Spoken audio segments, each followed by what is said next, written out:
If you're tired of the standard business and marketing fundamentals, frameworks, and funnels, you need a little mischief.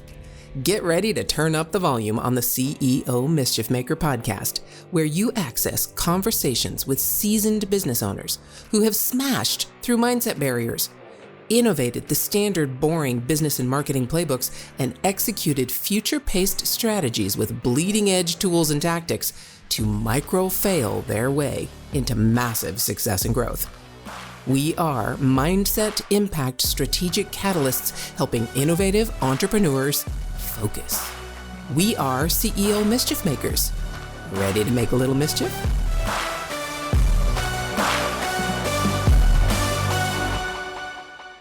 Hey, CEO Mischief Makers. It must be Friday and it must be my favorite day of the week because I love getting down in the weeds. I really do. And who better to do that with than Mr. Nathan Hirsch. Nathan, welcome back to the conversation. Let's dive into it. So first, I have got to tell you, if you haven't listened to Monday and Wednesday's episode, you got to go do that because we progress in this story each episode. And now we're going to talk about a gentleman who's built 4 successful businesses, many failures along the way, many lessons along the way, but has had to build and create processes, create systems, create strategies and tactics, or adopt them that have created the success that you've seen. So with that in mind, let's dive into the marketing and the SEO and podcasts and all those things that you used to promote the business that you and Connor created. Take me from, obviously Amazon kind of did a lot of that for you, but you still had to do a lot of it, especially in the beginning. You had to find the books, you had to, get them from the other students and sell them and then find other products and drop ship and do that process. But then how did you build? How did you get the word out? What was first off the strategy? Was it different for each business or was it the same? Yeah. So with the Amazon business, it was different. Because when we were selling on Amazon, there wasn't even PPC. So a lot of it was listing products and hoping Amazon would get you the sale. The way that we did marketing was really on getting manufacturers. We wanted to work with as many manufacturers as possible. So we would do research on the top manufacturers in every category: baby, toy, home. And then we would look for their contact information. We'd make a database of all their contact information. And then we'd make different sales pitches, different types of emails, and test those out and do mail merges each day to reach out to them. From there, we would schedule calls with them and test out different sales pitches and what would work. And a lot of that was practice for what we do in the future, where we were actually doing B2B. So when we started FreeUp, it was very similar. We started off looking for as many different e-commerce sellers' contact information as we could, building a sales pitch that a lot of people gave us a lot of props for, just because it was very clean. And I'm not even sure if I could remember it now, but it was down pat, where after 30 seconds, you knew what we did and what our value proposition was. And then on the marketing side, that's where we have a system that we've applied for FreeUp. We've applied it for Outsource School. We've applied it for Ecom Balance. And it starts off with partnerships. We look for other people in the space who are hopefully bigger than us, that have the same audience, but do something completely different. So with FreeUp, we provided VAs and freelancers. So we would go to Helium 10, a software company, and say, hey, you guys provide Amazon software. We provide Amazon VAs and freelancers. Can we partner? And we'll promote you to our audience and vice versa. Then we would put out different content, that's different blog articles, different videos on our YouTube channel. This is our own content that we're putting out there. This is where posting on social media would come. And I would spend half a day writing out all my social media posts for the next month. And every day I would just copy and paste them and throw them into my feed. And we were able to just get a lot of traction and awareness through that. The next is influencers. These are people that have their own Facebook group. They're known in the space. They post on social media a lot. They might have their own blog. They might have their own podcast, whatever it is. And a lot of these kind of go back and forth with each other, but we would try to network with them and see if there was any way that we could help them. A big thing that I did is as I started to rack up podcasts, I would say, hey, do you want a list of every podcast I've ever been on and their contact information? Boom, easy, like just an easy way to add value and help them. And they started to trust us and promote us naturally. Podcasts, which were huge. I remember going on my first podcast and being amazed that people wanted to listen to me and were actually going to our site and driving traffic. And so for a while, I went on as many podcasts as I possibly could. I remember 1 week back in my hustling days, I went on 5 podcasts a day, 5 days in a row. I did 25 podcasts in a week because that's what it took to get the word out there of this business that I cared about. So through those different things, the partnerships and the content swaps, the influencers, the podcasts, and those things are kind of the foundation of everything that we do from a marketing standpoint. And once you get those things down, then you can add on Google retargeting or Facebook ads or building out your funnel more or experimenting with different sales pitch. But you want to figure out, how do I get in front of where my audience is? And to us, that's the core of any business. Yeah. And then, so I get it. Instead of many people, especially people who are uncomfortable, because I can imagine you and Connor are different. So Connor's probably less comfortable in front of camera. Is that correct? It is, but he's way better at like actual marketing. So like he'll do a lot of the SEO stuff. He'll write the content. He's great at that stuff. I'll build a lot of the partnerships and stuff like that, and I'll go on camera and be the face. But behind the scenes, he knows what he's doing when it comes. Yeah, to SEO and so that's stuff. a lot of the people that I work with and that I train through Bot Academy, and a lot of people I work with in messenger funnels, but specifically training in Bot Academy. They don't want to do that front work. They would much rather sit behind their computer, building the funnels, figuring out how the conversation works, doing all the marketing, but then trying to actually drive people to that funnel is the biggest difficulty. And they're either going to do that with ads, but they're not going to do that with very much content because it's not natural for them. Is there any advice you would give them to just do it anyway? So what I like to do is create numbers in a system that you do first thing every morning. So this works for me. I like to get up before everyone else. And I have a list. I'm going to reach out to 3 blogs. I'm going to reach out to 3 influencers. I'm going to send 3 LinkedIn messages, 3 Facebook messages, 3 Instagram messages to people in the e-commerce space to try to set up networking calls. And I'm going to reach out to 3 podcasts. And now I have a VA do it. But for years, I did that myself for the first 30 minutes of every single day. And I mean, if you wake up every day and for the first 30 minutes, you're reaching out to 3 blogs, 3 people on each social media channel, 3 podcasts, and 3 influencers, before other people wake up, you're doing more than half of them are going to do in outreach every single day. And you're going to get rejected a ton. That's part of it. I mean, you can't let that fail. You can't let that hurt you. And you can reach out to people on different channels. You can follow up with them after 6 months and they might not even remember that you ever reached out before. You can try different creative ways, like sending them a video or a gift or whatever it is. So for me, it's more about the consistency than anything else. If you're doing it one day and then the next 3 days you're not, and then you go back to doing it, to me, that doesn't work. It's, hey, 5 days a week, every single morning, this is the first thing I'm going to do every single day. And if you do that for 3 months, you're going to learn what works and what doesn't work. You're going to have different successes. You're going to connect with that next big person. There's a guy in the e-commerce space, I think he's retired, but his name's Ben Cummings. And through my consistency, I got in touch with him and he thought Free Up was the best thing ever. He tried us out. He promoted us to his audience. And for 2 days, we just got nonstop emails and phone calls from his audience. And that was really the game changer for Free Up. From that point forward, we took off. And that was just a little bit of luck and consistency he saw our email and happened to respond to us that day and not ignore us. So there is that consistency that's super important.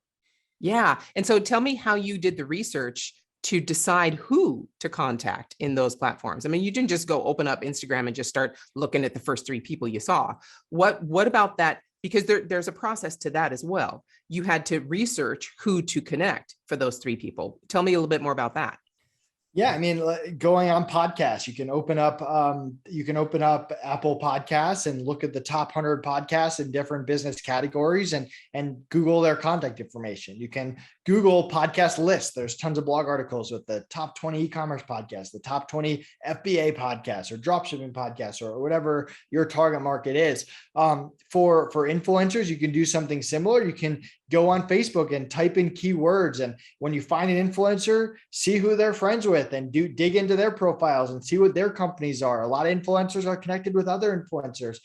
There's a lot of just Googling and trial and error. And there's different lists you can look up online, whether they're directories or different blog articles that have the top 20 Instagram influencers in this space. And you can use those. And you shouldn't do it blindly, but there's a certain amount of trial and error where, hey, you reach out to these 20 people and that didn't work. Maybe you try something different the next day, but that's kind of how I progressed through it. Yeah. And thank you for that, because there are different processes, and someone sitting in the audience listening to this going, okay, that's great, I can reach out, but how do I decide who? So those are situations that you have to figure out as you go through it. Your brand is going to need to connect with a different person than Nathan's brand, than my brand. And that, I'm telling you, if you do that little bit of research, a little bit of trial and error, don't get stuck in the research phase and thinking that I've got to make it perfect. I've got to find the perfect people and I can't move forward until I find those people. Don't get stuck there, because if you get stuck there, you'll never move forward. Just do it. Just go out and contact people and try and find different ways. And I know Nathan and he's contacted me with the different businesses that he's started, Outsource School and Ecom Balance. And it's basically just hey, I'm doing this thing and I would love your feedback. I would love your participation. Can we have a chat? It really is that. It's really talking about what he's doing, but valuing my time and valuing my audience as a potential value that he can provide to them. And can we have a conversation? It's always about that relationship with Nathan. And I think that I have to just say that is one of the reasons I think you have been so successful, is because you do reach out, you are genuine, you do say, how can I help your audience? And at the same time, have you help me build this business so that we can help more people together?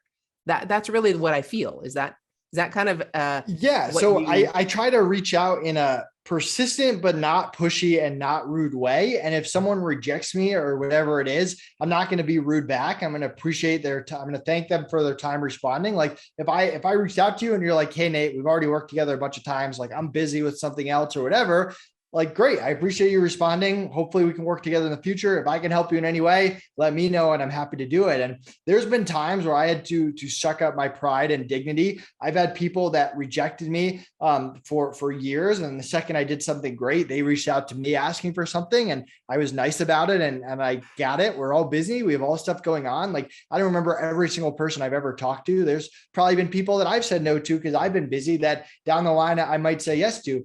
I've had people, this happened recently this year where someone had a different name on different social media channels, which I didn't know. And he rejected me and I reached out to him on a different channel and he was not very happy that I did that.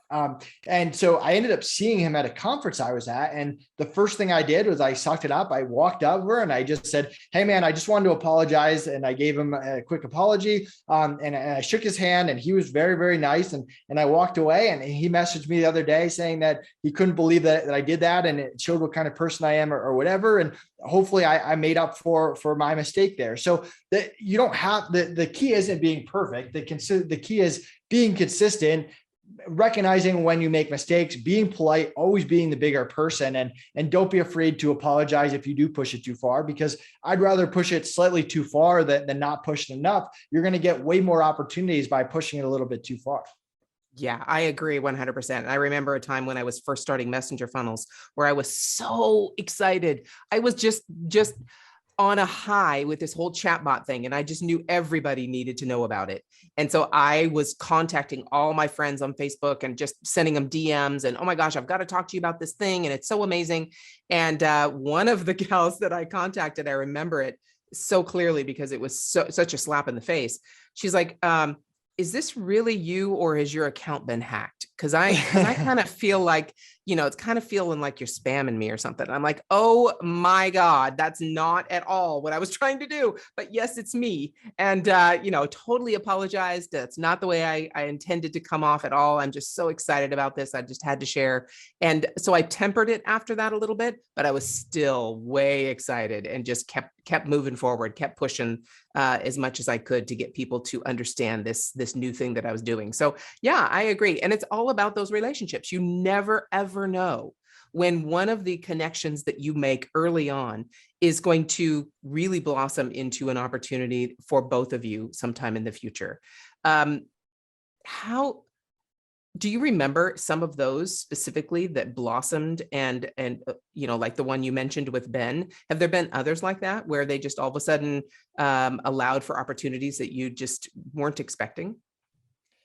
Yeah, I mean, tons. Like I mentioned that there are podcast people that have rejected me for like 5 times, and now I've been on their show 3 times, and they've reached out to me for content to ask me back for different ventures. And there's different relationships and people I run into at conferences who I helped in the past and free up or whatever it is. And there are people that had a bad experience with free up, but they like how I handled it, and they're willing to trust me and use them for other experiences. So you kind of get the full I guess the full circle. But for me, I kind of stick with like, hey, I'm going to provide you the best possible service. I'm going to do everything possible that it works out, that our partnership works out, that I provide good value to your audience. And if I mess up, I'm going to apologize. If I really mess up, I'm going to make it right. And no matter what, like I've had clients who have screamed at me and I've just been the bigger person, and they ended up being great clients that worked with me for years, and they were just having a bad day or whatever it is. So, yeah, stuff like that happens all the time. I just love you so much. I just got to say it. Every time I get to talk to you, it's just a revelation for me. Is there any last bit of advice you would give people listening to us now about the strategies and tactics that they are trying to use and implement in their business? Any last words on really the down and dirty daily stuff and how they can just keep doing it no matter how difficult it might be? So I like to just share our journey as we go, whether it's social media or our newsletter or going on podcasts. So, and we're honest, like when we hire people, we'll let people know when we're working on our next project, like figuring out our pricing formula. We tell people what's going on behind the scenes. When we make a mistake, like we hired an integration person. Integration is after someone signs up, before we can start doing their books, we need to get certain access. And it's an important role because we want that to be a good experience and easy for the client. And the first person we hired didn't work out. We replaced them. The second person has been great. And we've just been honest about our journey. It's not about being perfect. It's about really sharing with people what's going on. And I mean, Ecom Balance could go out of business, and we would be upfront and honest about it and make sure all our clients are taken care of. And that's just kind of life. Hopefully that doesn't happen, but we try to share all the highs, all the lows, and just be honest across the board. And I think it's a long-term play, but you build a lot of trust with your audience if you do that. Okay, hold on. If your mindset was shifted, you were inspired to innovate, and you were spurred into action, don't just move on with your day. Focus, my friend, and take a few minutes to visit CEOmischiefmaker.com to learn more about the value that was shared with you today. Please act now and create some CEO mischief of your own.